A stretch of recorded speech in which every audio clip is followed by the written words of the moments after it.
Hello and welcome to another episode of My Neighbor's Hot Tub. As always, I am your host, Tristen Lee. I am very, very excited for this episode. We have the conclusion of the conversation that I had with Alex Shockley. So without further ado, let's dive in.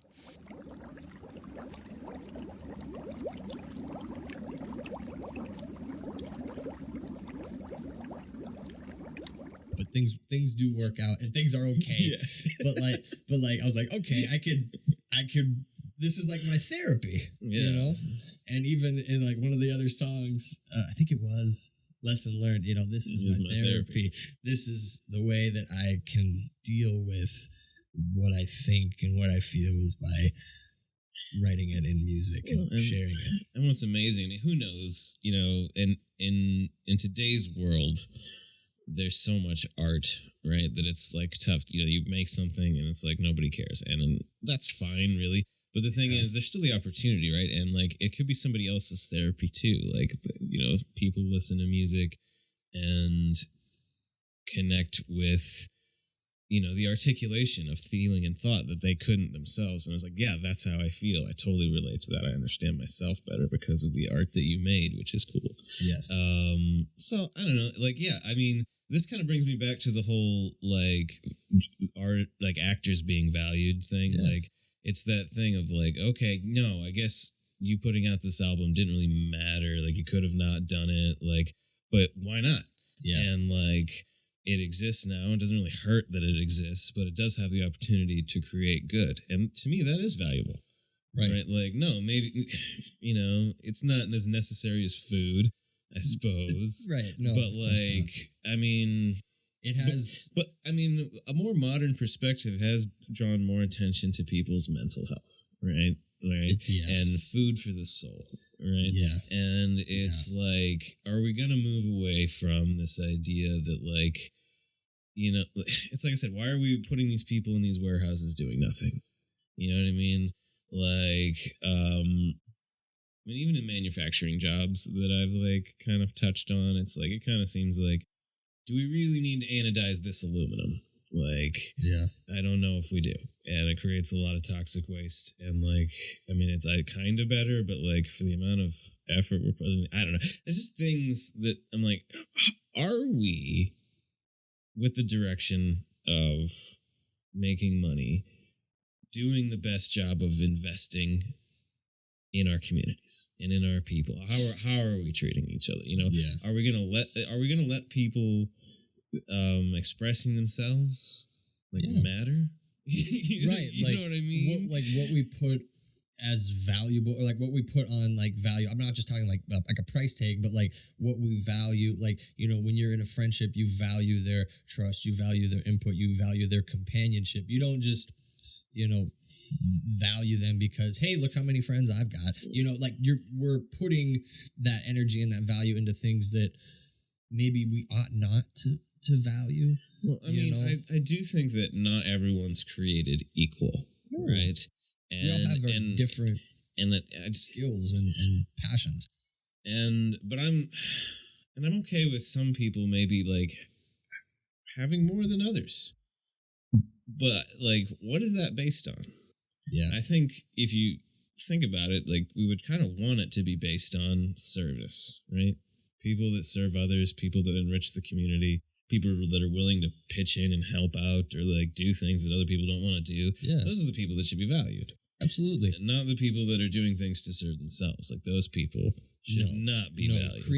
Creating value and creating like for others is way more rewarding than a paycheck, than way more rewarding than just creating it for the sake of self-service. And I think in microcosms of our economy, that relationship maybe actually seems like it's happening, like from a certain perspective, like on a lower income scale. Yeah. But the overall situation is that the people that are serving themselves have the most value in our system, and that to me seems to be like we attribute like high value because they have this or because they have. It kind of seems like a doctor makes more money than like, I don't know, somebody who like sell like I don't actually know. It might not even be true because I bet the people who like run King Tobacco or something like that, they probably make tons of money. I don't know. Sure. But like, actually, overall, I don't think it does represent. Like, how can like?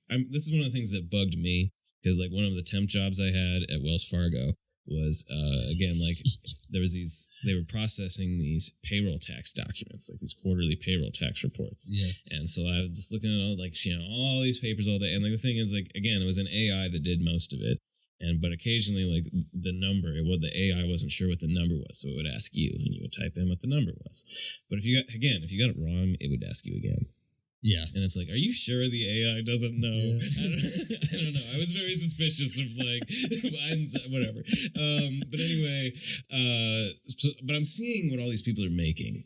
Yeah. Right. And I'm realizing like, oh yeah, doctors make a lot of money. Like I was like, oh, this like quarter or whatever, that doctor made like $300,000. That's cool. And then I would also see like, oh, this guy's a president of a bank, and he made like $12 million. Right. And I was like, wait a minute. Right. I mean, $300 seemed like a lot for go doctor, but then you realize you get these guys over here making millions and millions of dollars, and how is that person exponentially more valuable than a doctor? I just don't think that's true. It's very backwards, and it's very confusing. Equally as much as like we think like what the president makes versus like what like CEOs and stuff make. Like here's a dude who like runs the world. I'm not talking about Biden. I'm just talking like the idea of like the president, where it's like they make this much and they have how much responsibility? Yeah, and now there's people within our country that make, because of what we uphold in our values in our country, there's people who make like billions, billions, trillions. Fuck Jeff Bezos, but thank you, Jeff Bezos, at the same time. I just don't understand why we're so entrenched in this idea that there must be someone at the top who's making more money than everybody else. Like, okay, so I worked for Douglas Machine for like a year, and they are kind of revolutionary in the fact that they have this, I don't know what it's called, but it's like a stock, right? Like, it's employee owned, right? And, the more years you work there, the more stock you get. And it's kind of like a retirement plan for them, because they're like throughout their, career, they're accumulating this stock that like has another thing to them. Like there's the value of the company has just been skyrocketing. So people retire from Douglas Machine, and they are very comfortable. Yeah. But one of the things I realized while I was there is the amount of stock you get is based on your income. Like, if you made way more money that year, you get more stock versus somebody, which kind of makes sense, I guess. Like, the new people who aren't making as much money don't, they haven't been invested as long, and they shouldn't get as much stock as somebody who's been there for like 40 years. Sure. I kind of get that. But it's just, there's already inherently just this strange inequality of like, you have the president of the company who's making the most money, so he's getting the most stock. Yeah. And like, yeah, that makes sense if you compare him to like an entry-level worker. But what about somebody else who's actually maybe been there longer or maybe knows more? That person all of a sudden might not be getting more. And it's still just like that system, even though it's employee-owned and kind of a step in the right direction. Like when I left, they asked me my opinion about some things, and I gave it to them, and it was funny because they clearly didn't want to hear it. but I brought that up. I was like, well, you're kind of like selling this as if like it's sort of democratic, but don't you think that the way you're allocating the stock is still kind of just perpetuating the system of inequality? Like, why does that guy, what makes his job really more valuable than this other guy's job? Sure. And like, and if I wonder if there were a lot of things that were like they were open about it and like honest, you could maybe see where those like points like connect. But like, in your minds, you're like, okay, there's this gentleman who's worked here for like since it came to be, 40 years, let's just say, and then they do have a good income and invested interest in this company, and they've provided a lot of growth and value to this country, or this company, I should say. But then you have someone who like steps in and automatically is like, like depending on on their role in the company, like what do they bring? Like, you could be the new president and you might know nothing about the company, and you're just sitting in your office all day reading documents, trying to catch up, pretending you know something. Right, that's where it would seem a little. And all of a sudden, that person's still getting a way larger percentage of the ownership of the company compared to somebody who's like on the ground. Like, I don't know, I've seen entry level workers, and sometimes they get put in dangerous situations, Right. and and they work really hard. They're one of their big things is like, oh, we have healthcare for everybody, but like you still have to pay for it out of your check, and like you're destroying your body doing these tasks, right? And literally those things, you trade all this time, to get hopefully this nice chunk at the end of your life, but like you can't walk, so you may literally beat yourself up. Not saying that company did it, but like there are many situations. I'm just saying that the questions of equality, the questions of value, questions of wealth, I think these are good questions worth asking. But a lot of times when I raise them, even people that have stand to gain from entertaining the question seem to reject it. They don't want to talk about it. They get really mad that you brought it up. I'll give you a really good example. So what I do, most people don't know, is like I'm a nurse, and I've been a nurse for 7 years, 5 to 7 years, somewhere in there. And I had worked at the hospital in Alexandria, for a year. And then before that, I worked in nursing homes, all the way in Alec to here in Fargo to Moorhead, and I saw everything that was done. I've done that groundwork. I had that education. And then during 2020, when the pandemic hit, unfortunately, what happened in Alexandria is because it was such a small hospital and they had to abide by safety regulations and everything like that, they had to cease surgeries, elective surgeries, and a lot of other surgeries because either people were out sick, there wasn't anyone to do those works, and so no one could get the hip surgery, knee surgery, back surgery that they needed, and so there was less people in the hospital overall. So what had to happen was they, rather than laying off nurses, they said, just take this period of time. I was one, take a month and you just can't work and collect unemployment. Meanwhile, you see there are hospitals all over this country that were dying to get nurses because they needed people to care for these sick and ill people that were coming in and dying of this disease and all these other diseases that they had, because heart disease doesn't quit just because COVID quit. Cancer doesn't quit just because COVID hit. And what happened is because I saw that and I was like, I want to go where I'm needed, I began travel nursing. I worked up in Grand Forks at Altru. It was a good experience. I work here in Fargo at Sanford, which is an excellent experience. But what's wild, I'm doing the same work that these staff nurses are doing. And sometimes they're more brilliant than I am. They're definitely more brilliant than I am. I think I'm a dumb shit when it comes to a lot of that stuff. I know what I'm doing, and I'm very effective at what I do, but I'm constantly learning. And I'm getting paid 2-3 times more than what they are. And we're doing the same fucking thing. But because I have left my home and because I put, all the things aside, like, hey, putting down roots and building a foundation and being, and having a family and being able to do that, like, at work. And I'm going around to these different hospitals, right now in the couple of states that I've worked at, and then eventually all over the country, that you get paid more. I was wild. It blows my mind. It's like, why can't the nurses that I work with get paid better? I mean, why is it that I get these and others don't, but we're doing the same work? In this instance, it at least makes a little more sense, right? Like, there are logistical costs, of course, to travel. And you're willing to service a need. I mean, you have to be able, you're saying, hey, I'm going to try to train and equip myself to be able to step into a variety of situations. It does make sense that those nurses are better in their environment. And you're saying, it makes sense to me that you would pay more for because like you said, I'm servicing it. You saw a need. Like, we need this as a community. Like, this is something that we need more flexibility just to have a healthier, better community. Yeah. And I do think that there are costs and values that you're servicing that makes sense why you would be compensated for that. Like, at least in that scenario, right? You can think about things and they make sense.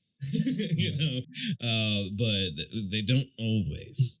And you're right. Like overall, like you said, like even just between doctors and nurses, like why are doctors paid so much more than nurses are overall? Like, I mean, not that it's, I mean, obviously you have to go to more school or whatever, but not really. Not like you have to go to a lot of school to be a nurse too. And it seems like then nurses are, I mean, I don't know. I'm not a doctor. I know there's a lot of overworked doctors that are, that aren't lazy or whatever. But but it seems to me like you said, like nurses put in just as much time, risk, commitment. Like it does seem like nurses should be compensated more. Not that doctors should be compensated less, but that nurses should be compensated more. Right. And my love for what I do is, and I say this without trying to sound cliche, is worth more than any paycheck, is being able to provide care and comfort to people who are ill, and deal with that kind of stuff.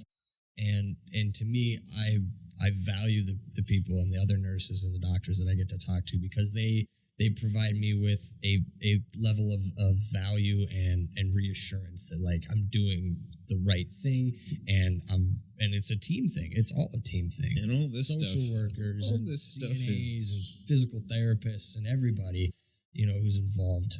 Well, that attitude is also very valuable too. I mean, the fact that you value your teammates, the fact that you're humble enough to learn, I mean, and recognize that you're going to grow.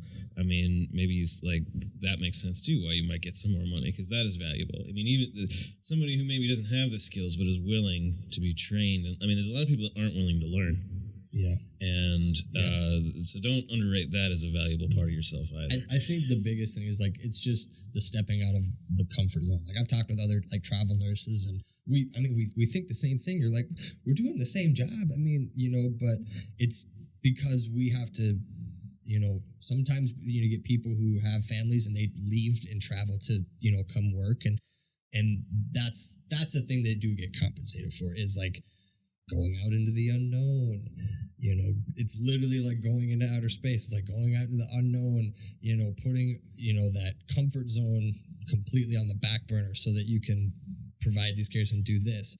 And I understand the economics of it, but it's still a head scratcher. Yeah, you're still like, really?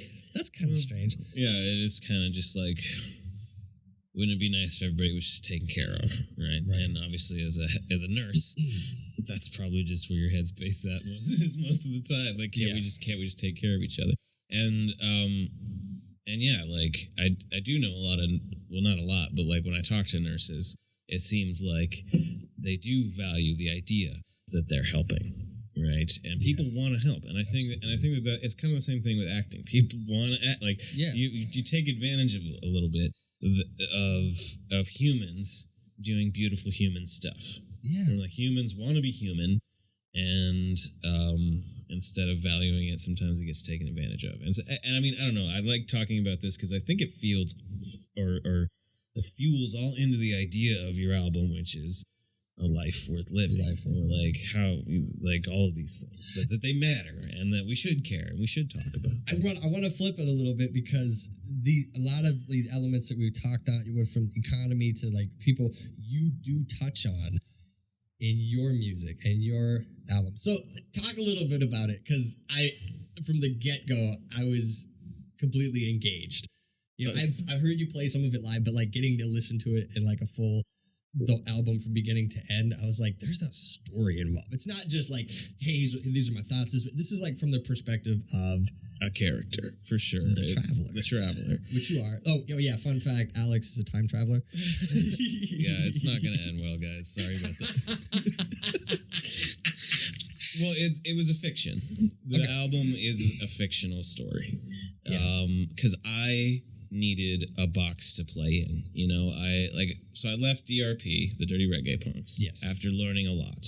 But I knew that what I really wanted to do was my own thing. I wanted to be Alex the Traveler. I didn't want to be in Dirty Reggae Punks. And not that my time there wasn't great. I mean, right. And I could tell many stories about really fun shows we played and all the things I learned. But I had a fire in me to get this album out. Like I needed a solo album. I needed to prove to myself that I could do it. And but I stood on the precipice of creation, and when you stare into the void of infinite possibility, nothing happens. It's just like, I don't know. Like, I could do anything. What? I don't know what to do. Yeah. And I thought back to my years in high school doing improvisation, and they just give you a prompt, and then you build a scene. And I was great at that. And I need a box to play in. You have to give me some parameters, and then I will just build around it. And I had written a script because I had kind of gotten into helping out the radio theater, like Sarah Radio Theater. Shout out. And I'm a nerdy person. I've loved science fiction. I've been all my life. I mean, more than music, Star Trek? Did you ever watch Star Trek? I've seen a lot.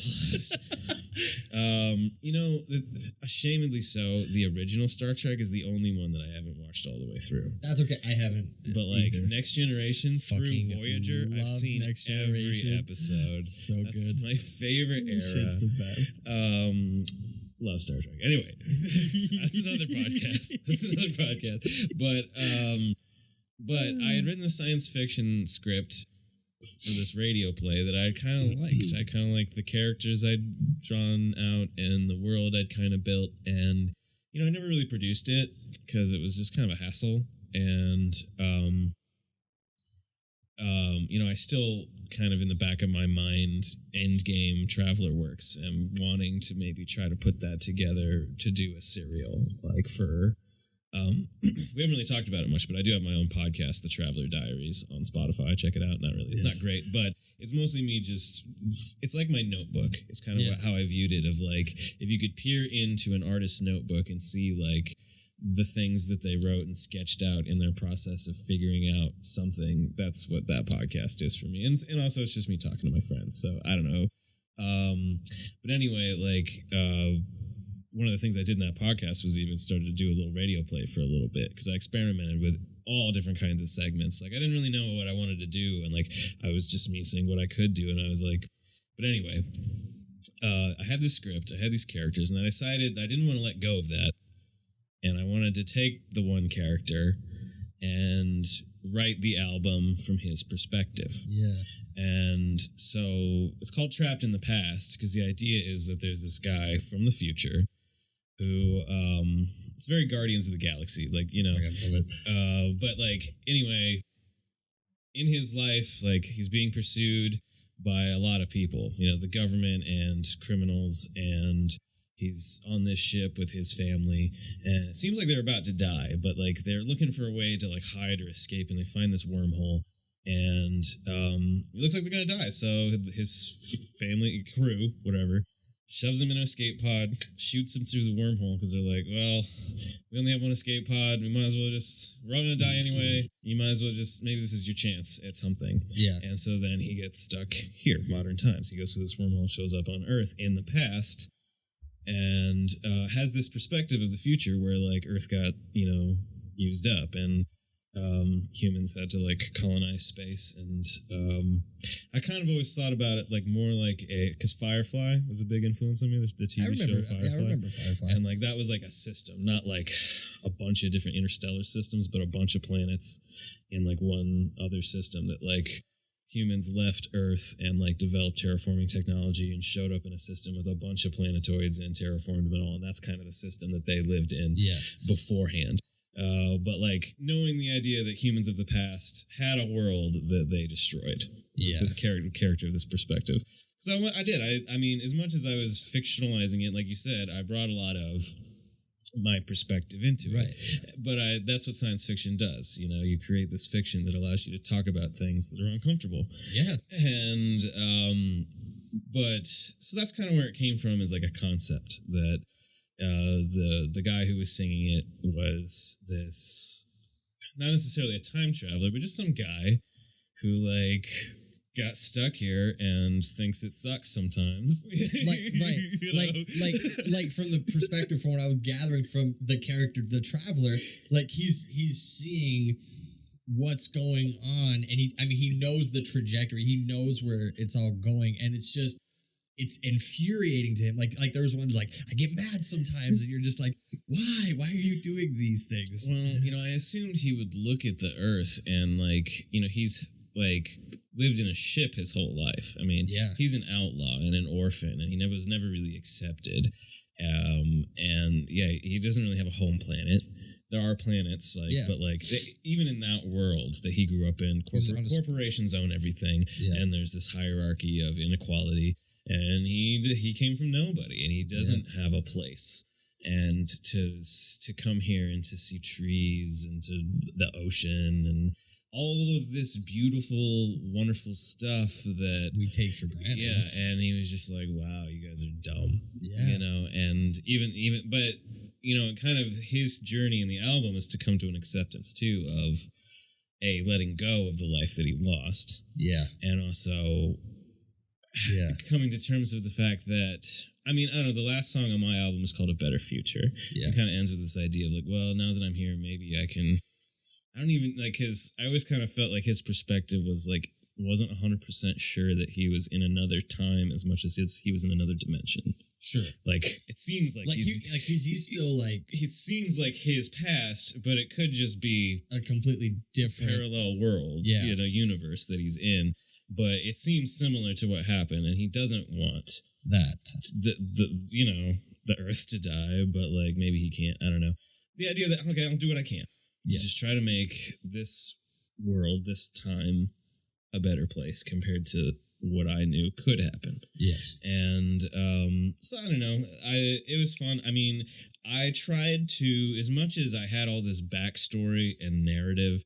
I didn't want the songs themselves to be necessitated by unknowing any of that. Yeah. So I tried to write songs that were universal, songs that made sense, just even if you listen to them by themselves. Because I knew that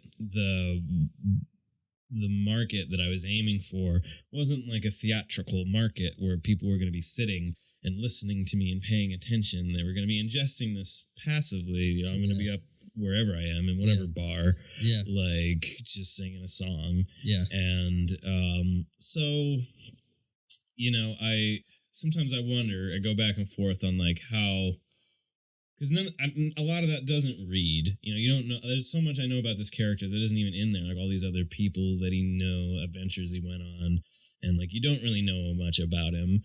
But also like as I move towards my next album, I don't want it to be this fictional thing anymore. Yeah. Like, that was fun. I needed that. But, like, again, you said a lot of what came through was my perspective. Yeah. And it's like, well, let's just... And like I said, my father's words of priding myself on being genuine or, and authentic. Yeah.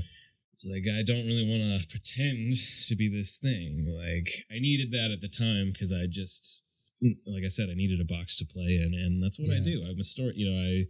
I like to write stories. And so, but you talk about like you writing that song for your grandfather. The last song I wrote a couple songs, but like when my dad died, I wrote a song. Yeah. And I recorded it and I gave it to my mom. And that's kind of the end of it for me. Like I've tried to play it live and I'm like, I'm not gonna. And not that it's bad. I just don't want to. Right. Like sometimes like I've definitely have it where like I was looking through my notebook of songs and like I have songs that I wrote that I do, but I was like, this doesn't need to be recorded. This was like something like either for me or this is like something for somebody like in particular. Well, it was one of those songs that you said like it just happened, like it just came to you, like life happened to you, and then like you had to be out. You responded by making art, and so it was like you said, therapeutic to make that song. And again, like I gave it to my mom and she treasures it, but like but it's not a song that I do for fun. It's not a song I put in my show. Right. It's not a song I'm releasing as a single. It's not a song I'm selling. No. You know what I mean? And but that's kind of the joy of being an artist is you get to make all different types of art for different reasons. And like you said, some of the times the tough thing is letting go of the control. Right, like you feel like you need to produce. We live, especially like as a worker, we've been trained to kind of like you need to be on time you need to every day and produce and be productive and very rigid, very unforgiving. Like, well, and I think that like you can find that kind of stuff in different ways, like as far as like learning cover material or just practicing, rehearsing. Like that's where that diligence and productivity mindset can be helpful and come in. But like as far as creation, to me, I find it best to just let it happen. Like it'll happen. Yeah. It'll happen when it'll happen. It's more genuine. It's sometimes it is fun to get friends together or just try to give yourself a prompt. You know, I wrote another song like that. Like that was like the most recent song I wrote. But again, it just felt a little too inauthentic, forced. Like I was trying to include all these. It was like a game, and it was like you had to include all of these things in the piece. And I was like, I did, and it was surprisingly genuine because I came from a place of like my personal history. But like then again, it was this mishmash of like, okay, these are these things that are me, and here's this artificial stuff that I put in just to like make it work, and like. That made me as a performer not want to do it because there was just this clash of like That's so you're saying at the beginning where you just like I do mean it as genuine as, but I really did love it because of those reasons where it's like the very like the beginning is very like I like the elements of it because I'm also like there was punk rock elements, there were like rock and roll elements, there were bluesy elements, and then there was like singer songwriter like very folky, intimate ones. And that's where like you got to see it where at the beginning of the story of the Travelers, like he's with his cronies, he's with his family, his group of people on the spaceship, and you're like, oh fuck, what's gonna happen? And you know, they're about to die and he's gonna go through the wormhole, and then now he's here, and now then there's moments where it's like it's him. Like it's not like the world, it's just him and his thoughts and feelings and on the matter, which even though it's like you're portraying that character and it's still a lot of you shining through there. And that's how all my characters are me in a way, you know, like sometimes it's just part of you. Yeah. But and I wanted an outlet to be able to express things I was thinking, you know? But I don't know, like I said, I didn't get there until I had the sandbox, right? Like until I had something, like I couldn't get to those thoughts because there was just too much like, what do I do? What do I do? What do I do? I needed this is what you're going to do at first. Like you need to make some decisions. Like in improv we talk about, right? Like don't say no. Like each idea is a gift. Like add to the idea. Like build and give another gift. Like, okay, whatever it is, don't judge it. Don't say no. Don't say your art's stupid. Don't say nobody wants to hear it. Make it anyway. And that's really the lesson, right? Yeah. Like if you say like, oh, I don't like my art. I don't know if anybody wants to hear it. Right. It's like, who cares? Do you? Yeah. Do you want to hear it? And then just say yes. And it's funny because here in Fargo, like, I had put out that album, and then in the background, one of my other loves is I love comedy. I love stand-up comedy. I love performing arts as a whole. Like, I love people who do theater. I love going to watch. But what I've found now, because I did all that performing arts in high school, I've channeled it into like doing comedy, and like that's a huge aspect of comedy. It's like you have these thoughts and you kind of have to relay them through this microcosm of what's called a joke. You know, your thoughts, your fears, your anger, your confusion, or your observance and what's going on, and you have to like kind of push this idea through, but you have to package it in a way that's digestible or understandable, which is a joke. And not everyone understands them, not everyone gets them, and that's where you can get up and you have like this really good idea. Same with you have like a really good song, or you have an idea and you want to portray it, and it falls flat or falls on deaf ears. You bomb. You fucking it wasn't seasoned right. Like you said, like there's a recipe, there's a flavor. Like, is this idea gonna taste good or not? And it is the same with music. And it is funny because those jobs are very similar. Yeah, right. That's totally the thing, and it's funny because like I've seen it enough where like some of my comic friends, like they'll do a joke and like I've maybe seen it 6 or 7 different times, you know, but how they do it one way can be a little different the next day or the next week, and sometimes it's different with different audiences. When you get a packed room, you get a little more variety of people, different ears, and how they receive it, and sometimes it clicks well, or sometimes there is improv thrown in. Like there's a heckler or there's someone who's loud or like you play off of each other. Like this dude was talking about trees and now you're gonna trees or smoking weed or midgets or something like that. Like they feed off of one another, or sometimes it's the audience. There was one time there was a joke that this one guy David had said a couple of different times, and it's still funny every time, but there was one time he did it. And like a dude laughed so hard that he dropped his beer and shattered glass. And he's like, "Fucking kill it!" And then he's like, the whole room lit up. Like it was just that.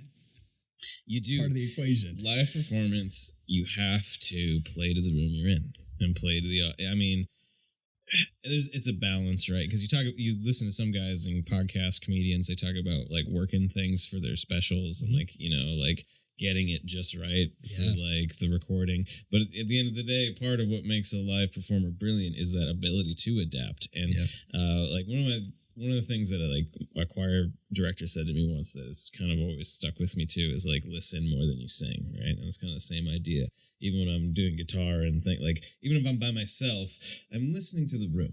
Yeah. Like, because like dynamics, you have to sing. Like that's a thing that pros, like it took me a while to get seasoned in myself as being able to control my dynamic level, sing at the right volume, like and figure that out based on the room I'm in. I mean, that's a lot of sound engineering you have to do, and you can't even touch the soundboard. And you know what I mean? Yeah. You said it, and maybe you got it wrong. Like, okay, I'll fix it in between the songs. Yeah, the mic isn't quite hot enough. You gotta. I mean, at the end of the day, part of it is how hard are you hitting? How loud are you singing? You're still in control of that as the performer, and like stage presence. For Christ's sake, are you using your ears? To figure that out, or are you just I'm singing? Like, but I mean, it's a lot of stuff. You have to be present in the moment while you're performing. And it takes a lot of focus. Like I did a set last night at open mic. I still go every week. Yeah, but, almost every week. But like. It's like there's all these things that you're thinking about. Like somebody goes to take a smoke break, and you're like, "Oh, was I bad?" And you're like, all of a sudden you forget the words, or like you're like, "What song should I do next?" Or there's all these things that take you away from the song. So like sometimes it's like being present. Being present as a performer is about being aware of the room, but also knowing when to like. Give your attention to your performance and like, are you loving that song? Is your focus on that song? Am I thinking about what's coming next? Am I playing it tight? Like, there's so many things that can go wrong. It's ridiculous that anybody does it. But it's so when it does go well, even when it goes bad, dude. I don't know. It depends on the person. Some people can't. Some people, the idea of doing that is so scary they'll never ever even think about it ever again. Like this is like a horror podcast that we're providing for some people. You're like they're just getting anxiety. What you did? What? That's definitely the thing because like you get people. Like when you are in performance art, I mean, we just like do it, and like we think about those things. It's rewarding. I mean, even when I screw up or it's bad, okay, it was a learning opportunity, and I think I've been doing it since I was 15. Right, I got 17 years into doing plays and singing. Like, I'm over it. But like, I have that benefit, whereas like not everybody like it's. Not everybody has that, but for me, I think that you have to. In life, right? You have to find that thing that you love, and music is that for me, right? Yes. Like that thing that makes you feel good that you do it, and sometimes it's a marriage, right? Like I was thinking about like music and my marriage, and the similarities between, because it's like they're both difficult. They both require attention every day. They require diligence, and they require, they require my love, and like they're very similar in a way. My relationship with my musicianship, and also just my relationship with my wife, and that's just kind of relationships. Yes, and you have to ask yourself that question, right? That's the lesson. Like, I can't be a savior. Yeah, like, is this relationship fueling me or serving me, or is music gives back to me, right? Yes. Like acting, I loved acting too, but acting I felt at a certain point was taking more than it was giving. Yeah. Whereas I didn't feel that way with music. Like even when I was getting jobs, like getting internships at theaters, it seemed like they valued musicians more than they did actors. Really? Because it was a specialized skill and something not everybody could do. Yeah. Like, and something they could do to make their show more interesting. When we were trying to put together shows, they're like, well, we want some music. Like, does anybody play anything? And I didn't.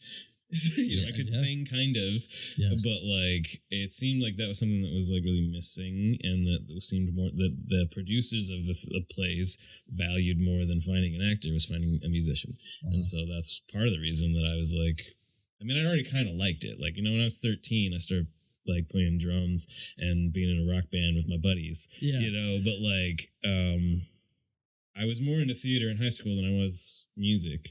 So I just didn't feel like I was very good at it.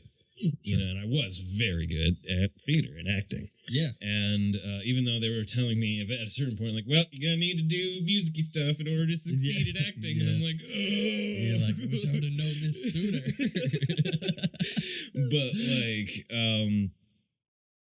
But you need, I don't know, acting wasn't, it was, like I said, it wasn't fueling me. It wasn't giving back. Whereas, like, I had a hang up, I guess. And maybe it was because I went to school that I didn't want to act for free. I didn't want to give away my theater expertise, my theater skill. I'd invested so much in that, and like that debt was hanging over my head that the idea of like giving that away just seemed ridiculous and offensive. Whereas music was something that I didn't mind going open mic. Yeah, like, because I knew I needed it, and I knew that I was getting better because of it. Like, I did it because there was value in it for me. Yes. And I totally get why people get involved in community theater, because it's the same thing. That like, I want to. This is making me better. This is fun. This is filling my soul. Yeah. But it wasn't. That wasn't for me anymore. Yeah. Whereas music did, and I think that is the key to a life worth living, is finding that. Yes. Right. That thing that you'll do. And it doesn't seem like, I've had a lot of jobs where I've gotten up and I've been angry. I'm angry that I'm awake. I'm angry that I have to go do this thing. Yeah. And music doesn't feel that way. No. And you need that thing. That's the key. If you're angry about your life, you need to change it. Yes. I'm not saying that you can't be like doing something difficult or tedious or boring. Those things need to be done. A lot of people find joy in that. Like, some people love accounting. And I'm not saying that we don't need accountants. As much as I've been critical of like financial things, somebody who's keeping records, like a librarian, an accountant, somebody who's keeping track of things, those people are necessary. Like, I'm not trying to undervalue them. No. But if you're just doing those things because that's just, you can only do that because it's financially, like, you have to do it. I think there's a lot of people working at factories in Alexandria who not because they like it, but they hate their life. They had kids, and now they feel obligated just like, to provide for their family. Some people love it. Yeah, of course. But I think there's a lot of people that wake up angry, because I know I did, and I know that you're not the only one, and I wasn't the only one. Yeah.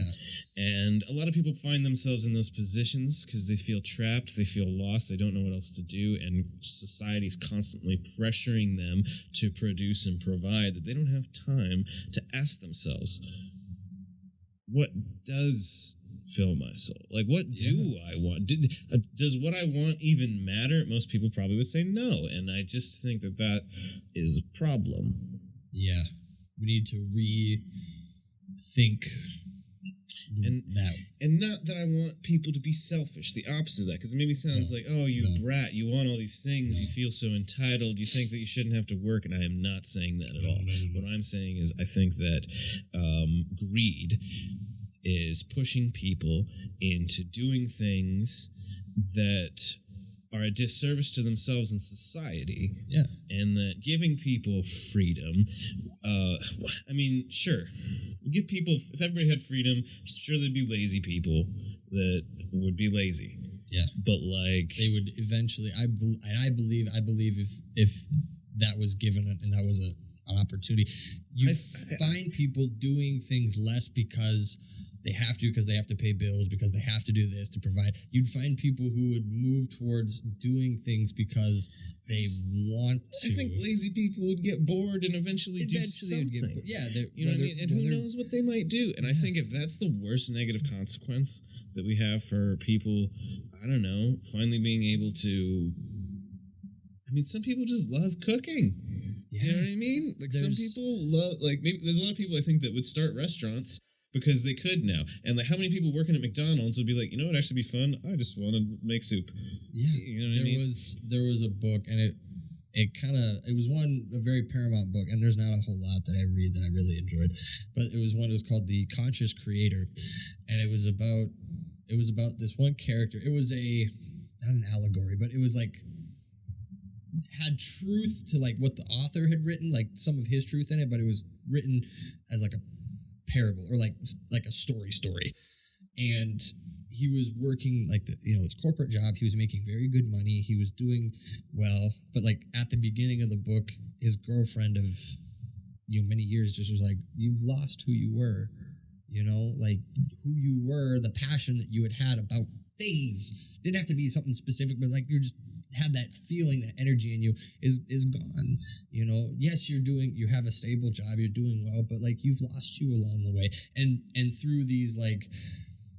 This like those work meetings, like those corporate meetings, they're like, oh, we're gonna go to a fucking retreat and learn how to be leaders, some stuff like that. He bumps into this one speaker who's like talking about what it means and what it takes. A lot of those gurus, some there's truth, some it's bullshit, but that's what he finds, and then through that he refines his passion in cooking.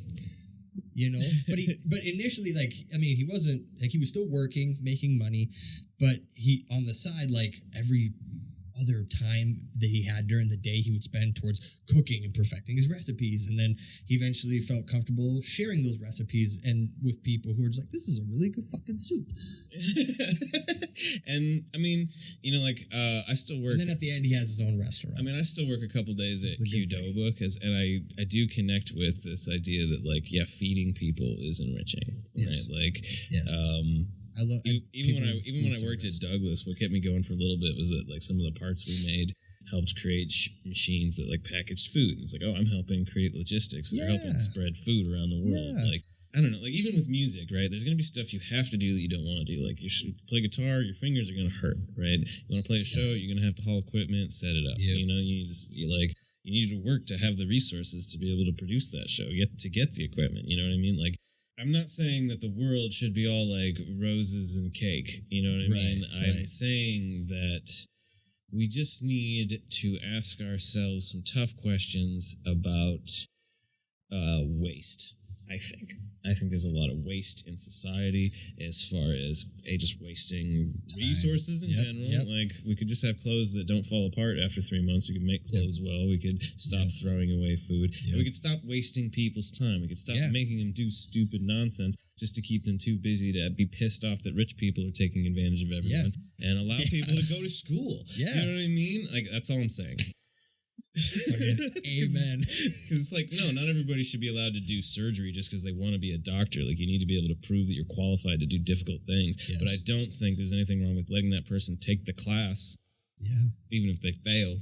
Yeah. Let them take it again. Yeah. There are so many, like, I truly believe this, like, even when, like, the Olympics were going on, you see these people and they're like, they're the fastest, they're the strongest, they're the best at this. In my head, I'm like, well, we can see, yes, but I would like to bet you that there is someone out there who didn't get that opportunity, or in their mind didn't think that they could ever do that. They might be way faster, or way stronger, or jump way higher, or swim faster, or do all this stuff better than what the people were seeing on the television, but because they're stuck doing meaningless tasks at a job that they hate, or because they got locked into situations, unforeseen situations that they had no control over. They weren't, they didn't get to pick who, birthed them. They didn't get to pick where they grew up and all this sort of stuff. That they don't get some of those opportunities. But if in an ideal world we were given the opportunities to showcase our gifts and our talents, or cultivate those talents by learning, going to school, all these things. Allow people to fail. Yes. Allow people to try and fail, but give them the opportunity to try. Yes. And like, failure shouldn't have that big a consequence. Yes. Like, you shouldn't be like, oh man, I just spent $50,000 and now I didn't get this year, and I didn't get the thing. Like, I don't know, man. Like, that just seems wrong.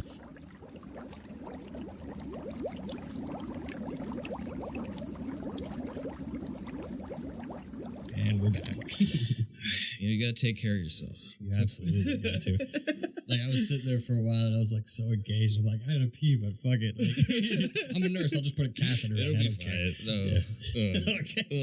Let's not talk about Okay.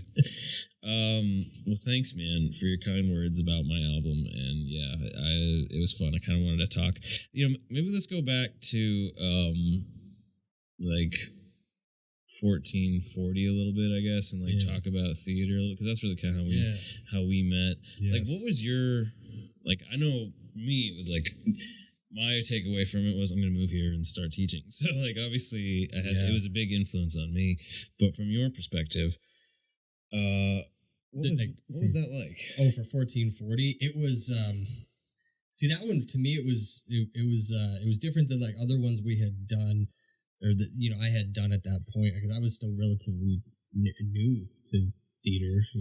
Started in 10th grade and went through 12th grade and everything like that. But 1440 was like, there's it's not that it was like a rush thing, but it was like time is like of the essence kind of thing. So it pushed you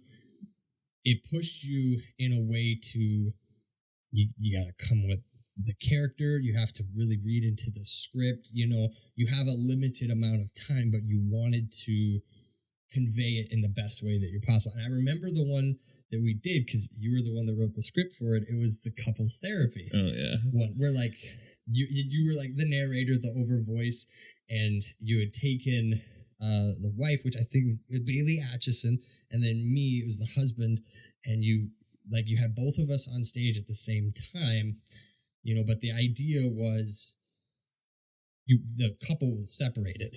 So the husband and wife were separated, and they were talking with the person individually, and you had certain questions that you would ask them, that one would answer first, and then the other one would answer first. But the idea was, though they were both on stage at the same time, they never acknowledged one another. So you're kind of like watching it from like the audience perspective. You look at the husband, you look at the wife, and you watch kind of how they respond. And there was funny moments, there were brilliant moments, there were heartfelt moments, and at the end, though the beginning it felt like they were at their wits' end, is like it's over, this relationship I don't know anymore, and then at the end you kind of were able to see that there was still parts of the other people or the other person that they still loved and cherished, and that's what it got back to. And then they kind of got out of their therapy session and then talked together and had a moment at the end. Yeah, I think relationships, like sometimes they get clogged up with fear, right? Yeah. Actually, that's just life, right? Life gets clogged up with fear. Like, I remember a time thinking that like I shouldn't marry my wife. Yeah. But I had a moment of realization where I realized that all of these excuses that I kept making up for why we didn't work they were lies, and they were lies I was telling myself because I was scared. Yeah. Because making yourself vulnerable is scary, right? If you admit that you care about someone, then you have something to lose, right? And you've been, especially if you've had more than one relationship, and maybe you've been hurt before, and like you find that person, but you're like, I don't want to be vulnerable because of what it means. It has nothing to do with them. No. That doesn't mean, like, sometimes you have those feelings about somebody, and like, yeah, that's not. You should listen to them. Like your excuses aren't excuses. There might be valid reasons to not be with somebody, but sometimes when you're scared, you'll make excuses. Only out of fear. Yeah. And it's important to be able to tell the difference because it will keep you from making good decisions or bad decisions. Like even when we were talking about with the economy, like people that wanted to do food trucks, people are scared to work for themselves because they feel like they won't, or they need somebody else. Like sometimes you're scared to, like, even when you find that thing that we're talking about that like fills your soul, you're scared to invest in that because,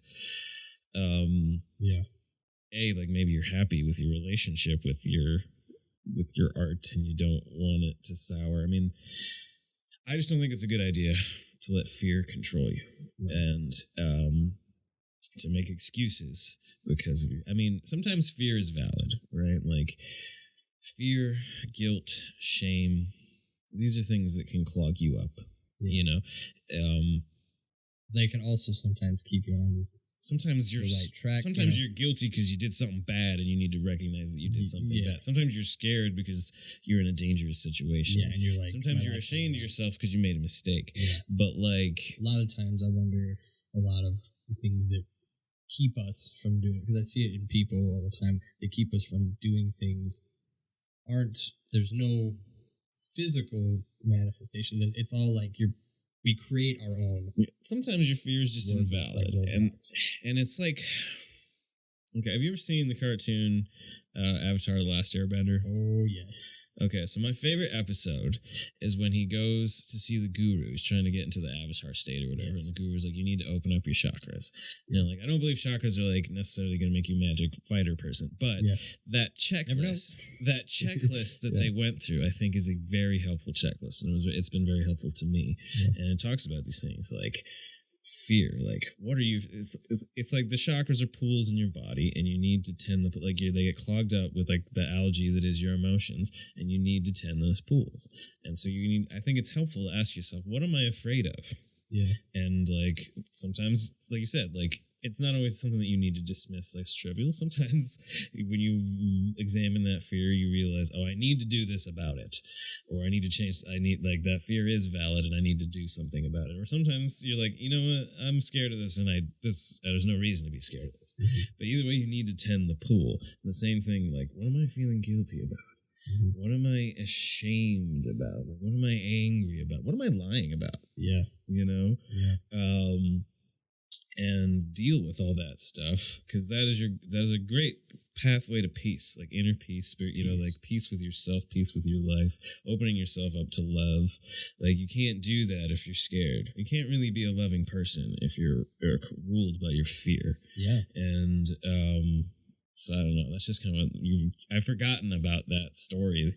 Like I'd forgotten even what happened in that script, and so when you told me that, you summarized that again for me, that was fun, and it kind of made me think of that, like, relationships and fear. Like, are our problems actual problems, or are we making excuses because we're too scared to be honest? Right.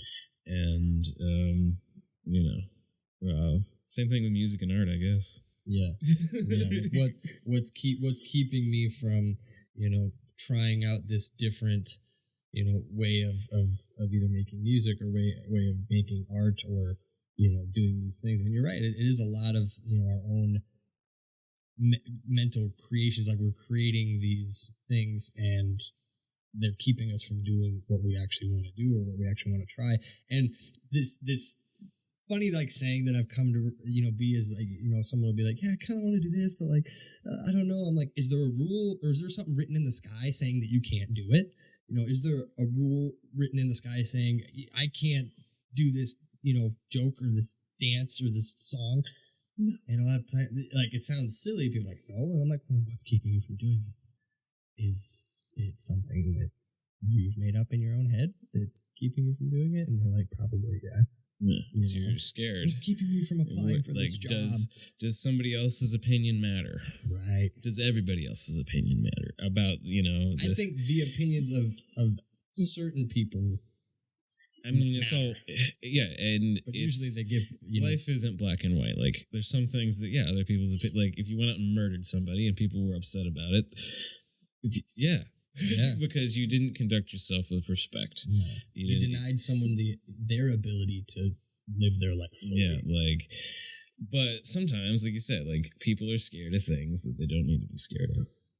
Or, they believe things that aren't true. Yes. And the thing is, this isn't something that you can do once. And okay, I asked myself, what am I scared of? And I dealt with it, and now I'm good forever. No, life continues to happen. Your pools will continue to get filled with gunk, and you have to constantly tend them. But, just like you got to shave or you got to trim your nails, it's just part of being human. Is it takes maintenance, and it takes spiritual maintenance as well as physical. That's right. That's right. Amen. Start a religion. No, don't do that. Don't do that. No. Don't do that. We've done that before. It didn't end well. It didn't go very well.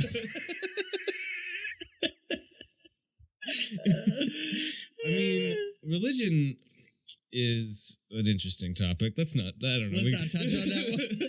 I mean, overall, I think it can be good, and I think it's fine to like find whatever again fills your soul. Like some people's religious practices help them build community, help them find outlets to be of service, and those are all great things. And again, whatever helps you find inner peace. But like some people get really tied to believing that they're right or something. Like it's really important for me to know that I'm going to get to be in heaven with my grandfather, and your ideas about reincarnation threaten that, so I don't like you. Right. But it doesn't, and my thought is like kind of the same sort of thing where that's not how I feel, by the way. No, But like that's an example right. That is definitely an example where it says, "Oh, you're Lutheran. I hate you. You're a Catholic. I feel like that way. You're a liberal. You're conservative." They get too tribal, and they don't understand that. Hey, not one size does not fit all. We're all very different. I think it's important to just at least acknowledge that we don't know. Like, I'm kind of an agnostic because it's like, I wouldn't say I'm an atheist. I'm definitely not an atheist. But I'm not anything. That's why I like agnostic, because it's like, my best answer is, I don't know. Yeah. I've found personally, I found more peace in being agnostic. I have books about the Bible and the religions, and it's enriching to me to like read into it for the sake of understanding, not for the sake of like, this is for me, this is how I live my life, but like, I understand now. So if I come in, contact with someone who is, I can have a dialogue with them without it just being like, that's fucking weird, or you're fucking stupid. That's just too reductive. There's too many unanswered questions. Sure. For me to commit to anything, right? Like, I can't be an atheist because, like, that's still. Do you know for sure? There's just things that, like, okay, like, we talked about science, right? The scientific method, but like, science still has things that it doesn't understand. We can describe gravity. We can have an equation that like will predict how objects will move in the universe. We can land a rocket on Mars because we understand gravity so well. But there's still a sort of a why that's missing. Like, where do Newton's laws really come? He observed them, we documented them, we've proven them, but there's still the origin story of where do these rules come from, who's enforcing them, and how does that work? Like, I still don't completely, like, you put a seed in the ground, you water it, and a thing grows. And it has like it's a form of life, and like life in general, like okay, we can conceive and have children. That's a miracle. What? There are things that are beyond the scope of human understanding, and so I think that it doesn't make sense to say that there's no God, because clearly something's going on. To say that God is like some benevolent, loving father also seems not true. Right. But it does seem that there is whatever that, and that's why, honestly, I feel like that Star Wars put it really elegant. Like, there's this force, and that is life and death. Like, there are rules to the universe. They don't really care what you think about them, but they operate, and that to me, like, I don't know. So I think that there's in me a separation of God and morality. Like, people seem to want to pair God with this "how should I live my life" thing, and I just don't think that they're related. I think God doesn't care how you live your life. He cares about. That's my bias. Sorry. Sorry for being a man and saying about God. It's not whatever it is. It's a giant floating spaghetti monster. But whatever. But like, I don't think God cares about morality. I think we should, because we're the ones who have to deal with the consequences of morality. Like, morality to me is a human thing, and it is important. But like, it's important to our lives, not our afterlives. You know what I mean? Like if you do, it's like the idea of like, you've been given this time on this planet or in this state of being, and if you do all the right things, then you get it. And that's like, that's a really fucked up way to live. And I mean, we just don't know. I mean, this is a good thing to talk about death, really, because that was the inciting impetus of your album is dealing with this concept of death. And I mean, it's just an unknown. Nobody's come back. You don't really know. You can say it's reincarnation. You can talk about energy and how it permeates and how, like our matter goes in the, we're mushroom food and then plant food and then an animal's food and then mushroom food again. So it's like, maybe part of you lives on, but I kind of believe whatever it is, you're done. Like maybe part of you lives on. Yeah. You're part of the continuing, we're all made of stardust, we'll last forever, blah, blah, blah, whatever. Like, what you are as a human being, it ends when you're dead. Yeah. Like, I have a fun video I want to show you after the podcast, of course. That's going to kind of how I feel. I'm not worried about an afterlife. I think that's just a waste of the opportunity is this. Yeah, this in defense of a Christian, I do know that the idea of just being good for the sake of hoping to get into heaven, the afterlife, is also not a reason that you should just believe. Yeah, that's selfish. It's better for you to just not do that than to be like, I gotta believe, I gotta go to church every Sunday, or Sky Daddy's gonna be real mad at me. Sky Daddy. I fucking love that. I mean, he is a pimp. You gotta pay him. You gotta pay him every week. You know what I mean? Where's my money? Oh my god. We can have fun. The church has done some bad things. Is all I'm saying is that's why religion's such a mixed bag, because I do and again, where I think that morality, I like to just think of it in terms of morality or ethics, or just being a good person. Like, being a good person is important. Being kind is important. Being respectful is important. And Jesus is all pro that. Like, that's what's fun about Jesus is here's the hero of, and his whole thing is be kind, be respectful. And what blew my mind is he was literally saying hey, this is what this whole thing was supposed to be about, and then the religious leaders of that time were like, fuck, he's challenging our power. He's literally taking it to the man. He's basically saying this, y'all are totally got this whole idea of religion twisted. And then what the hell? And then they're like, killed him, and then they turned him into God, and then the people again who had the power were like, okay, we're gonna use him in the exact same way that we used to use the other gods that he didn't like. So that was fun. That's super fun.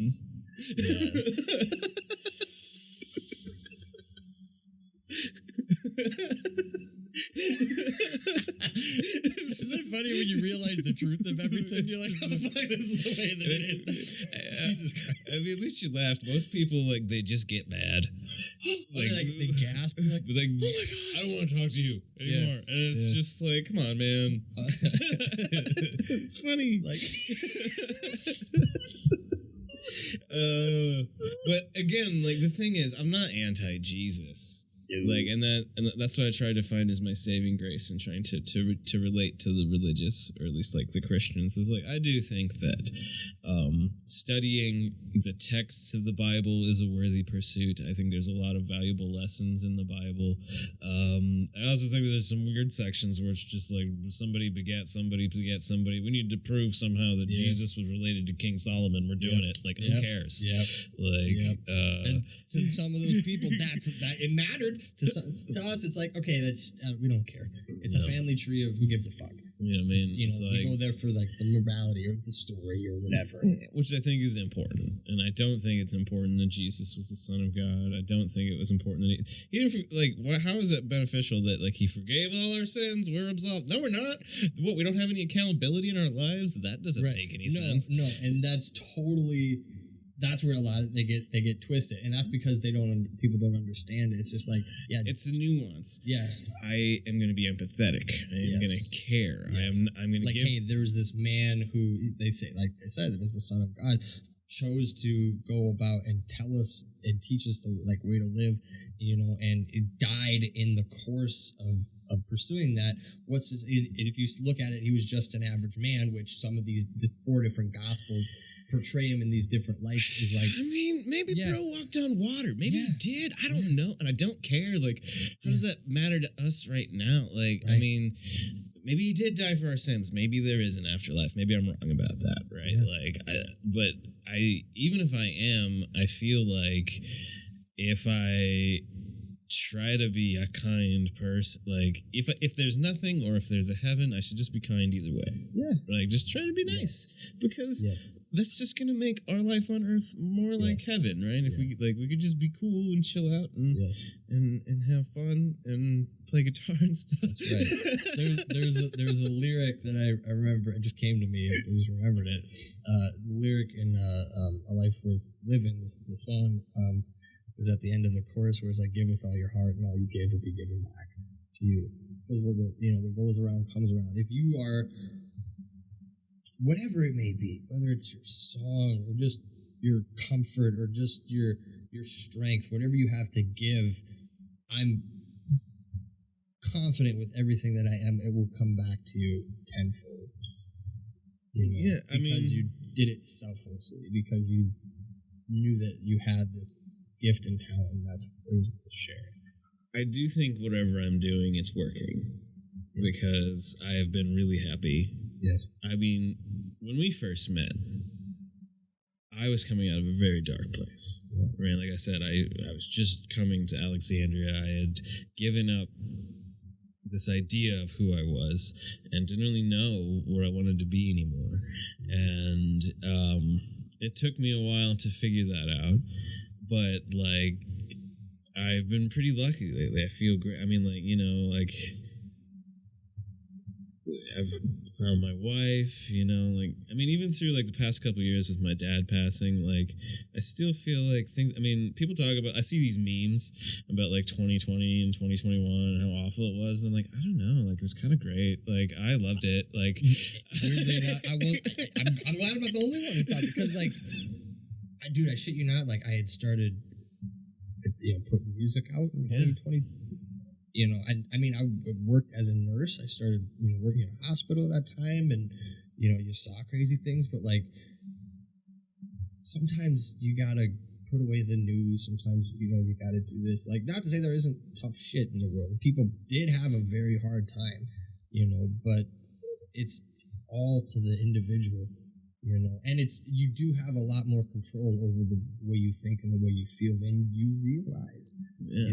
You can find grace and find peace and comfort in the simplest of things. A good meal, a good conversation with a friend. I don't know. Song. For me, it was huge. I started because I kind of. Eventually I transitioned out of working for the high school. Yeah. And I've been teaching privately, just doing music lessons, which makes more sense because I was putting way more effort into trying to be a musician than I was engage in theater. So, trying to teach theater just didn't make sense. Wasn't really who I want to be. Not to mention, there's all these extra things you have to directing plays is so hard. It's you have to be constantly reading scripts to try and find the next one that you're going to do. That's already, and I don't really like doing that. That's just, there's some people that love reading play scripts. I'm not one of them. As much as I like acting, I don't know, that just seems tedious to me. Yeah. And then all these other, you have to reserve the space. Every year I gotta log on to this thing, even though every year I do a play, I gotta go on and reserve the space on this software. This is annoying. I don't know. And there's all these things that you have to do that are just kind of to me was annoying. I don't know. As much as I loved working with students, I loved working with artists, talking about acting and seeing people become better performers because of our conversations or just things I was able to help them with. Loved it. It was so enriching. In a way, I love teaching, but I'm not very good at paperwork. I'm not very good at dealing with BS. I'm not very good at having patience with people trying to get involved in something they're not involved in. Yeah.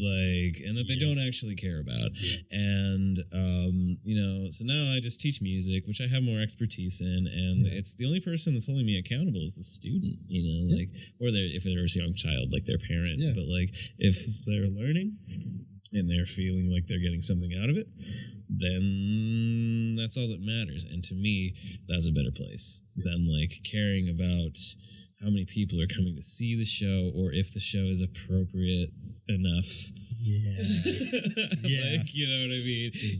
I don't know. And I didn't want to do what that particular school wanted me to do, which was basically just we want Disney musicals all the time, or we want shows for little kids. If you can't bring like a very young child to the show, then we shouldn't do it. And I was like, well, that makes no sense to me because everything else about this school's curriculum seems like it's like collegiate prep.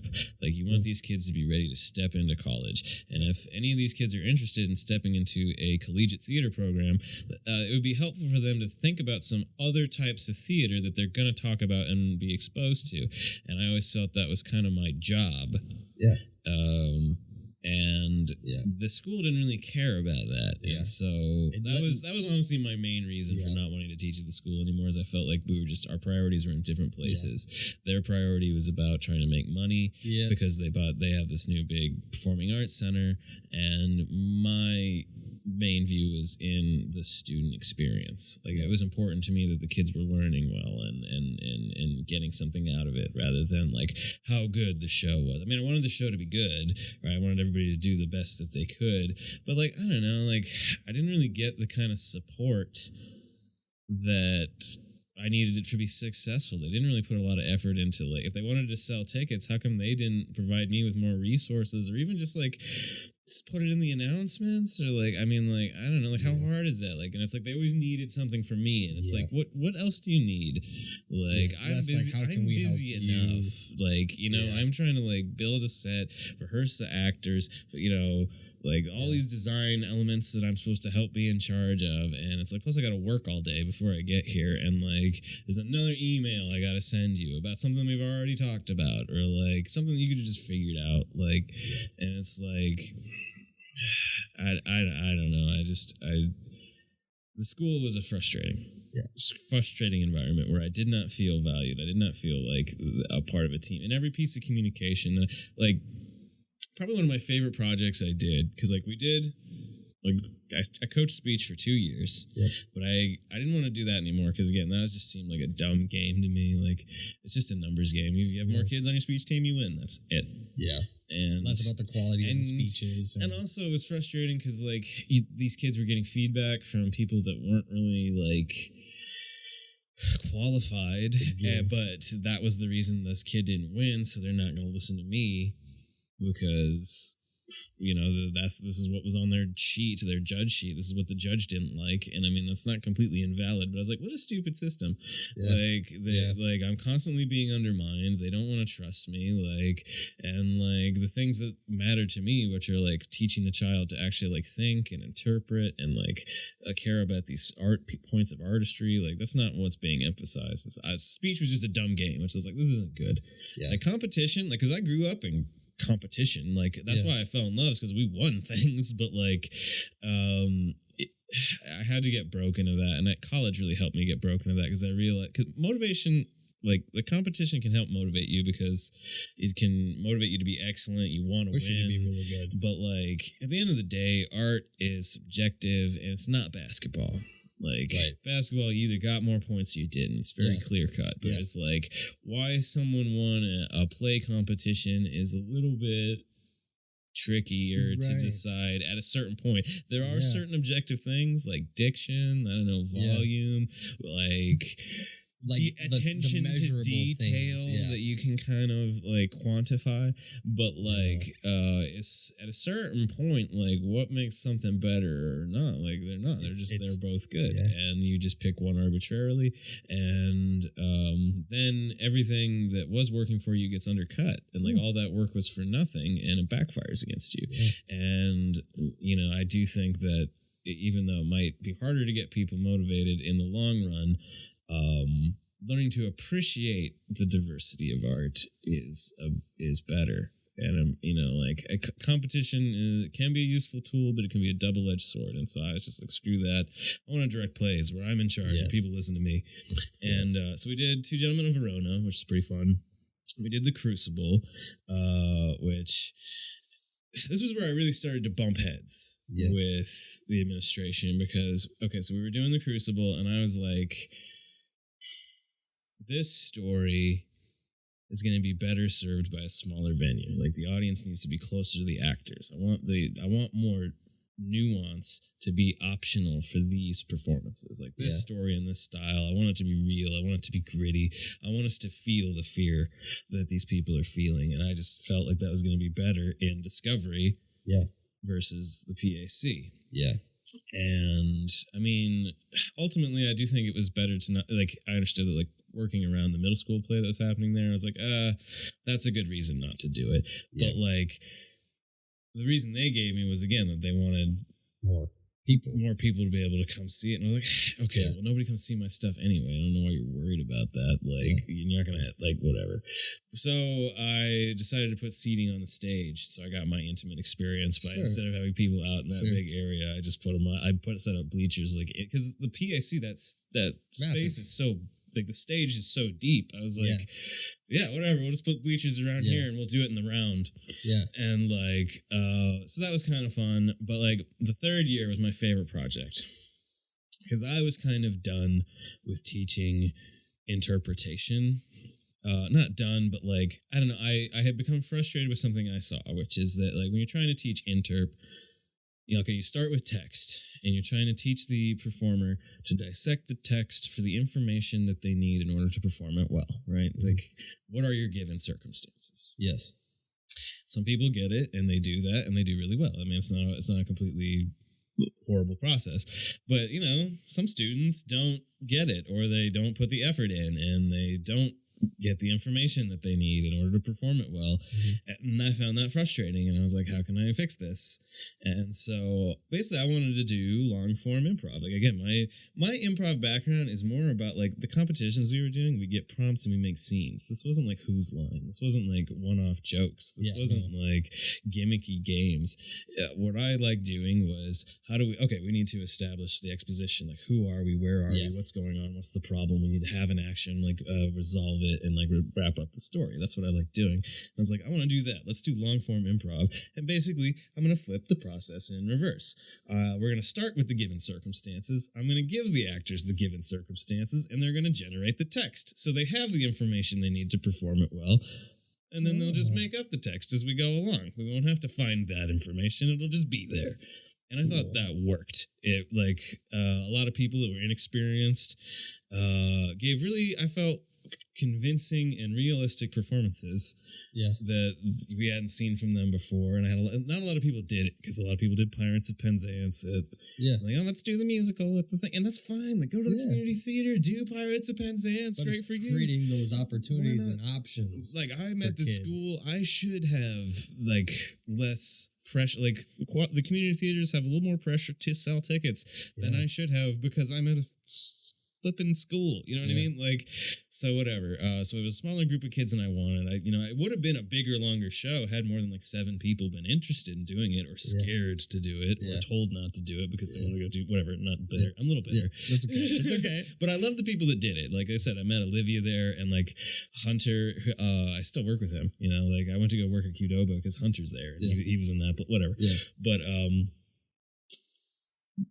But yeah, it totally worked. And we made something out of nothing. I mean, it was only 45 minutes because at the end of the day, I felt like a tighter, more polished story was going to be better than like a really long one with like fluffy scenes or poorly acted scenes or scenes that didn't see. Why put the audience through that? And I get that it wasn't like this big 2-hour production, but like I took a group of kids and we produced something for no money. And like I was proud of it. I thought it was cool. Yeah. And but no, that didn't matter to anybody at school. I had to have a conversation with Bob, the activities director, and he was like basically saying that they were disappointed that about like, you know, it not being a bigger production. I said, yeah, but I did that and I valued it because of these things. And his response was basically like, I was just told to have a conversation with you, and now we've had that conversation. So thanks. I'm like, so I just kind of like, so this conversation we had didn't mean nothing. This is pointless. You just wasted my time. Yeah. And it was those kinds of things that I was like, I don't need this. I don't need to be here. I don't need to deal with this. And I can still do theater. I mean, you were talking about the May 4th show. Yes. I mean, since then I've produced like So me and Jess produced Every Brilliant Thing. It was a play that we produced. She brought that script to me, and I was like, let's do it. And I did it at Common Ground. And we didn't make very much money because I'm not a good promoter. And that's really what I need on my team to be more successful as a producer is I need somebody to help me with marketing. Yes. But it was, we didn't, it was still fun, and we produced a play on our own, and then I did the May 4th show, which you saw, which was pretty fun, which is kind of a mix of like a variety show. There is some sketches or whatever. Yeah, I like it. And then, I've been enjoying helping out at Fire Pit because they do more small cast dramas, which is... Did a Christmas show too? Yeah, we just did the Christmas show, Alex the Traveler's Christmas show, which was probably the best thing I've ever done.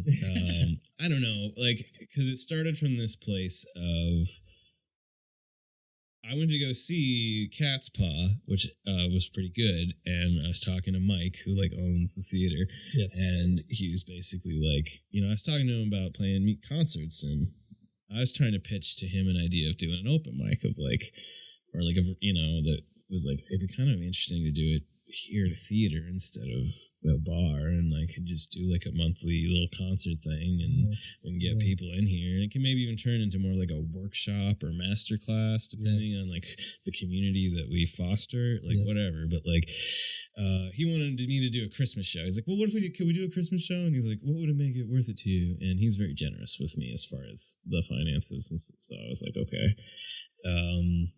Shout out to Mike Roars. I appreciate he really has put a lot of faith in me and let me do it provided me with a lot of opportunity. He's been so whatever.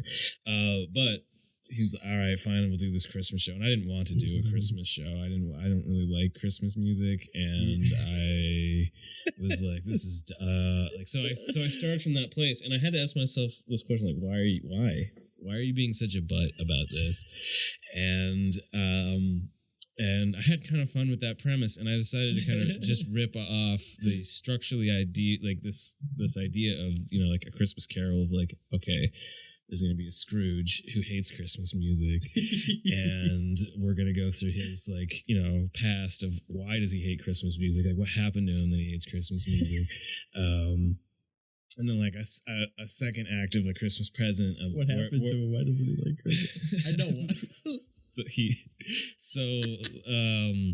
He tells the story about how when he was a little boy, he was going to be in a Christmas pageant, and he was really excited, and but he was nervous. And the choir teacher told him that he needed to stay hydrated to keep his voice lubricated, and so he's just backstage just shooting back Dixie cups of water.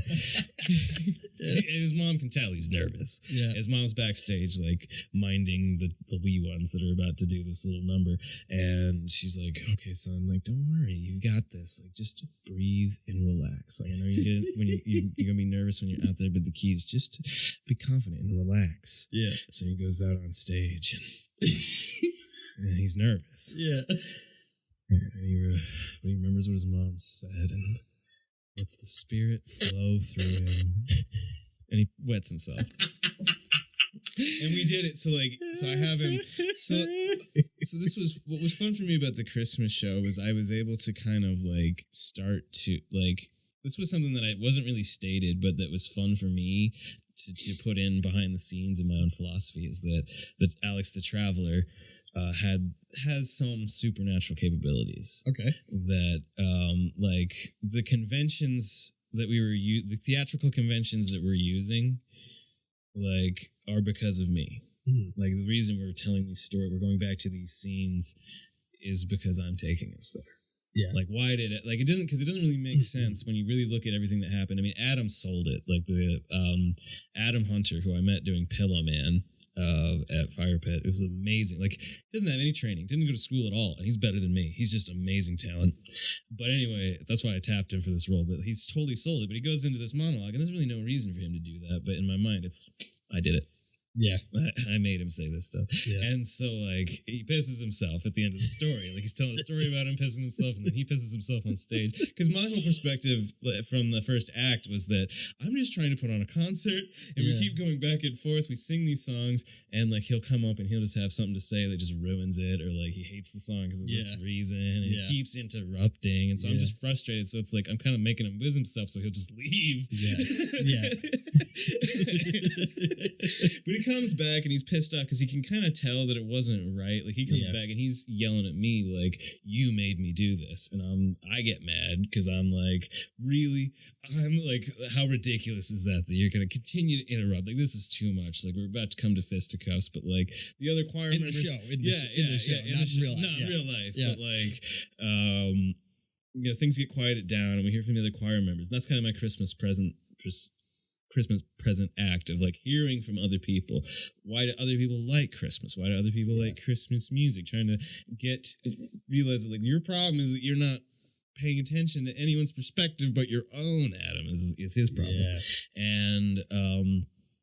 And we kind of wrap it up. I mean, there's a lot of music throughout, and like it was kind of fun because you got to kind of develop the character of each of like the band choir members of like, you know, what are their histories, what are their relationships, what are their senses of humor. But like in the end, we wrap it up with Adam's story about like his son, which was like a real story from his life about because you know in the end like. Him and so like Santa Claus shows up a few times and like so like Katie tells this story about like her uncle dressing up as Santa Claus and showing up and giving presents to everybody. So Santa shows up and gives presents to everybody. When he gets to Adam, he gives him a present and he opens it up and it's diapers. Insult to injury. So I started playing Carol of the Bells, but like we didn't really do any of the lyrics. I just do it on piano, and then all of a sudden it was like, "You pissed your pants, you pissed your pants, you pissed your." And we did this fight, like Santa and Adam, like box, and like Adam beats up Santa Claus, and everybody's just like, "What?" And I'm like, "Bro, like, what is like? Are you done? Like, okay, we need to have a conversation. Like, who do you really want to be? Like, what kind of person is it that you're really gonna be?" Yeah, are you a man it's who kind beats of up again Santa? the same question in your album, which is like the question of art, right? And he tells a story about like how, you know, he used to like Christmas and he wanted to create this magic, and when his youngest son, maybe I shouldn't tell this because it's kind of his story, but like he tells a story about getting a bunk bed for his like son because that's what he wanted, and like he like stays up all night trying to like there's lots of things that went wrong in the course of him trying to get this bunk bed, and it was difficult because they were poor and bunk beds are expensive, but he manages to like get his son asleep, take the son out of his bed, sneak the bunk bed in there, put the bunk bed together, sneak his son back into bed. Christmas morning, his son wakes up and just flies out of bed because all he cares about is presents, which is was a big thing for Adam's character, is being sick of the commercialism. But whatever, his son's all he cares about is the presents, and like his dad's like, "Did you not notice that he woke up in a bunk bed?" So they stop at he walks down the hall, stops at his son's room, and like looks in, and the kid goes in and finally realizes like, "Oh, I have a bunk bed." In that moment, like you just see the enjoyment and the love, like at like the how much he savored that moment of seeing his son go from like joy to surprise, like elation, just like that the magic of Christmas, the magic of life, right? Trying to create that kind of love for the people, for yourself and the people in your life. Like that was who he wanted to be. And so I don't know, it ended up being a very, for as much as I thought the premise was just dumb, it ended up being very touching and again genuine. And that was kind of what was important for me, as I set that tone from the beginning, is what I want is something that people can relate to, something that people can buy into, and that's genuine and authentic, and it was a fun conversation about things that we talked about today, as far as like wastefulness and commercialism, but that love is what really matters.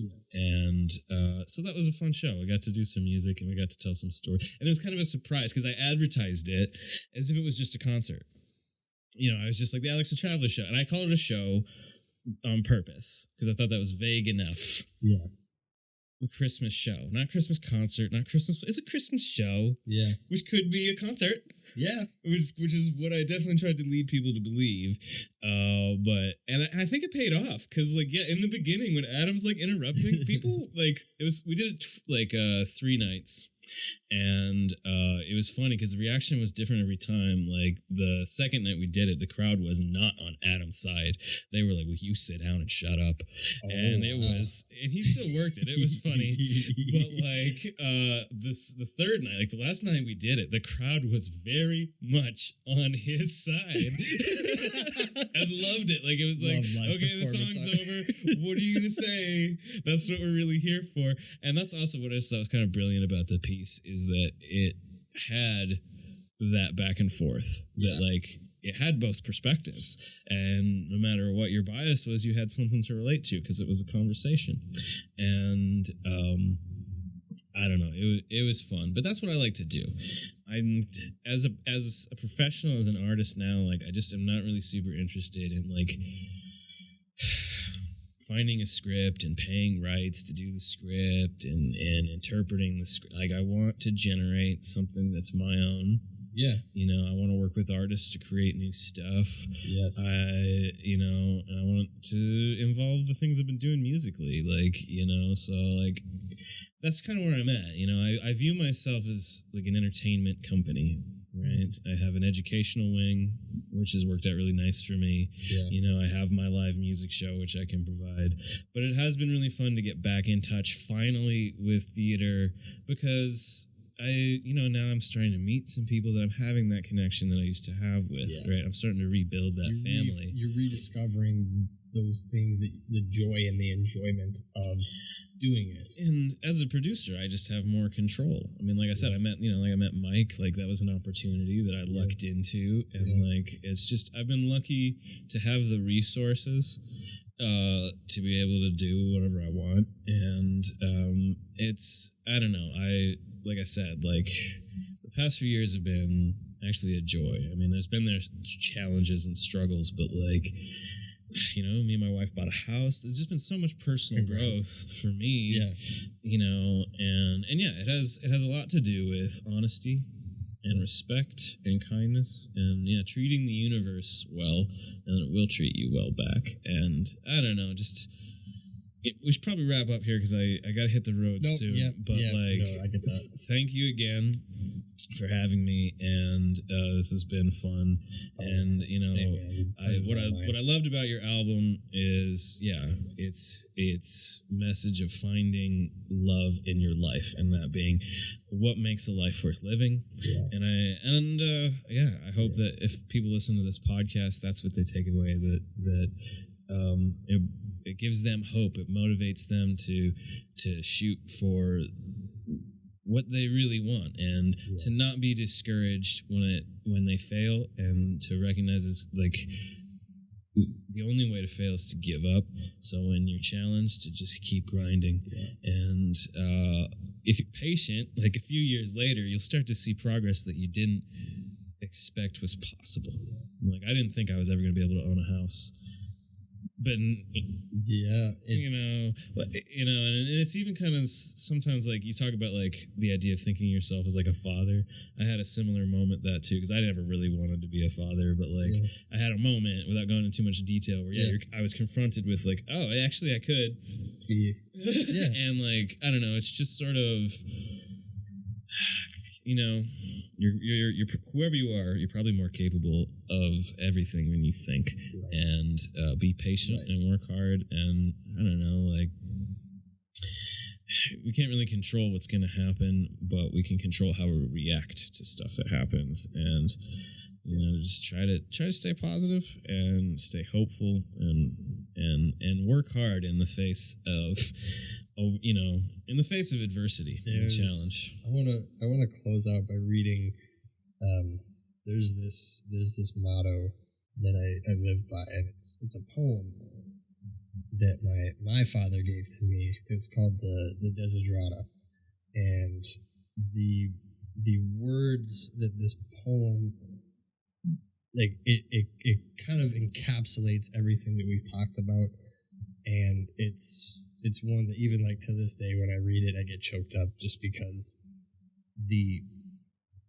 it just rings so true. So this is the Desiderata, and it's by Max Ehrman, and it goes, Desiderata. Go placidly amid the noise and the haste, and remember what peace there may be in silence. As far as possible, without surrender, be on good terms with all persons. Speak your truth quietly and clearly, and listen to others, even to the dull and the ignorant. They too have their story. Avoid loud and aggressive persons. They are vexatious to the spirit. If you compare yourself with others, you may become vain or bitter, for always there will be greater and lesser persons than yourself. Enjoy your achievements as well as your plans. Keep interested in your own career, however humble. It is a real possession in the changing fortunes of time. Exercise caution in your business affairs, for the world is full of trickery. Let this not blind you to what virtue there is. Many persons strive for high ideals, and everywhere life is full of heroism. Be yourself, especially do not feign affection. Neither be cynical about love, for in the face of all aridity and disenchantment, it is as perennial as the grass. Take kindly the counsel of the years, gracefully surrendering the things of youth. Nurture strength of spirit to shield you in the sudden misfortune, but do not distress yourself with dark imagings. Many fears are born of fatigue and loneliness. Beyond a wholesome discipline, be gentle with yourself. You are a child of the universe, no less than the trees and the stars. You have a right to be here, and whether or not it is clear to you, no doubt the universe is unfolding as it should. Therefore, be at peace with God, whatever you could seem them to be, and whatever your labors and aspirations in the noisy confusion of life, keep peace in your soul. With all its sham, drudgery, and broken dreams, it is still a beautiful world. Be cheerful and strive to be happy.